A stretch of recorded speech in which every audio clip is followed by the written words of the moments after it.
جو سید ہوتا ہے اس کا تعلق امام علی سے لے کے امام مہدی علیہ السلام تک ہوتا ہے۔ ہم بخاری، گیلانی، ترمذی، نقوی، تقوی، جعفری بعد میں ہیں، ہم 12ویں والے پہلے ہیں۔ قبلہ سادہ سی بات ہے کہ سید ہو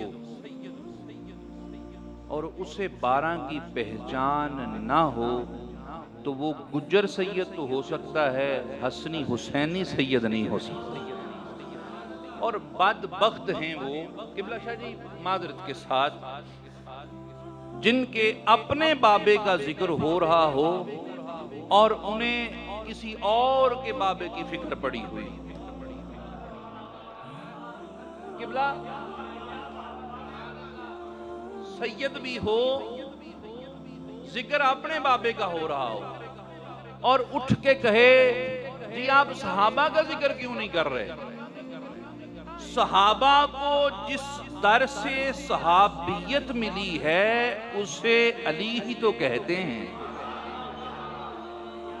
شاہ جی میں معذرت کے ساتھ من کن تو مولا نہ ہوتا تو عقیدہ کچھ اور ہوتا۔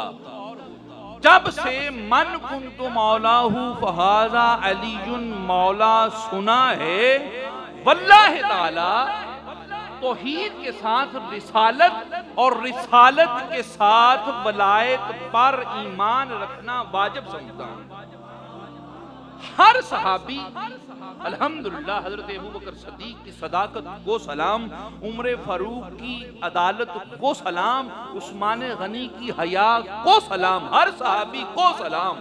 لیکن صحابی بھی صحابی تب ہی بنتا ہے توحید کے ساتھ رسالت اور رسالت کے ساتھ میرے مولا کی امامت کا اقرار کرے تب صحابی صحابی بنتا ہے۔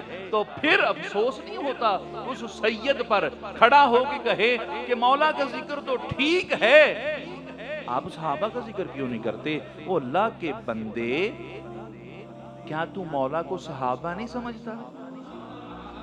او بھائی قبلہ شاہ جی بات یہ ہے، کیا وہ بد عقیدہ انسان، بد ظن انسان، کیا تو علی کو صحابی بھی نہیں سمجھتا؟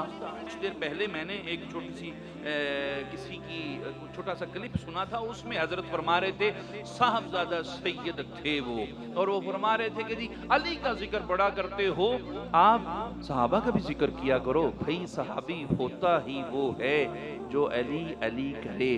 جب صحابہ علی علی کرتے تھے تو ہمیں قبض کیوں ہو رہی ہے؟